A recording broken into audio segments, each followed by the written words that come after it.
Hi అండి, అందరు ఎలా ఉన్నారు? బాగున్నారా ఫ్రెండ్స్? ఈరోజు మీకు చాలా టేస్ట్ అయిన పెసరపప్పు కందిపప్పుతో చేసుకున్న నెల్లూరు స్పెషల్ పప్పులు చూపిస్తాను. ఎలా చేయాలో చూపిస్తారా అండి? కానీ చాలా టేస్టీగా వచ్చింది, చాలా బాగుందన్నమాట. మీకు ఎవరికైనా తెలియని వాళ్ళు ఉంటే మీరు కూడా ఇలా ఒకసారి ట్రై చేయండి, చాలా బాగుంటుంది. ఎందుకంటే మాది అమ్మమ్మ వాళ్ళ ఊరు నెల్లూరే కాబట్టి నాకు తెలుసు, కాబట్టి నేను చాలా రోజులైన చేసి కూడా ఒకసారి చేద్దామనేసి చేశాను. చాలా బాగా వచ్చిందనమాట. మీరు కూడా ట్రై చేయండి, ఓకేనా? చూడండి, పెసరపప్పు కందిబ్యాళ్ళు అదొక గ్లాస్ ఇదొక గ్లాస్ తీసుకున్నాను. బాగా కడిగాను.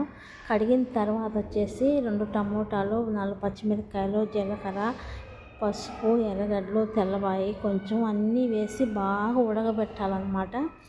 మళ్ళీ నీళ్లు పోసి బాగా ఉడకబెట్టుకోవాలి. ఉడకబెట్టిన తర్వాత చూసారా, కొంచెం ఆయిల్ కూడా వేయాలన్నమాట. ఇలా బాగా మెత్తగా ఉడకబెట్టుకొని తర్వాత వచ్చేసి పచ్చిమిరపకాయలు పక్కకు తీసుకొని బాగా రోట్లో దంచి మళ్ళీ దాంట్లోనే వేయాలి. నేనైతే పప్పు బాగా ఎనిపేసాను అనమాట. చూడండి, ఇలా ఎనిపేసాను. పచ్చిమిరపకాయ బాగా ఒక్కొక్కరికి దంచి వేసాను అనమాట, ఎందుకంటే టేస్టీగా ఉంటుంది అనేసి. దీనికి పోపు పెట్టుకున్నాము.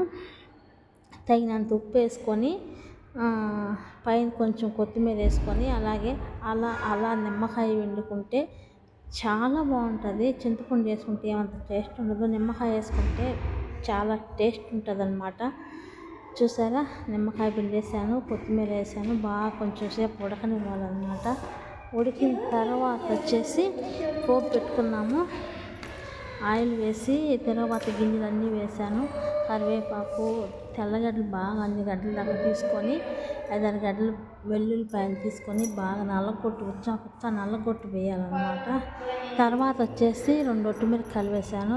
దీంట్లో స్పెషల్ ఏంద్రా అంటే ఇంగువ వేయాలన్నమాట. ఇంగువ, కస్తూరి మేతి కూడా కొంచెం వేసాను. చాలా బాగుంటుంది కస్తూరి మేతి వేసుకున్నా కూడా. చూసారా, చాలా బాగుంటుంది అన్నమాట. మీలో ఎవరికైనా వీడియో నచ్చుంటే ప్లీజ్ సబ్స్క్రైబర్ చేయండి, షేర్ చేయండి, నా వీడియోలు కొంచెం ఫాలో చేయండి ఎవరైనా కొత్తగా చూసేవాళ్ళంటే, ఓకేనా ఫ్రెండ్స్? చూసారా, ఇలా పోసుకోవాలన్నమాట. ఒక 10 నిమిషాలు ఉడకనిచ్చుకొని దింపేసుకోవాలి, అంతే. అయితే చాలా బాగా వచ్చింది.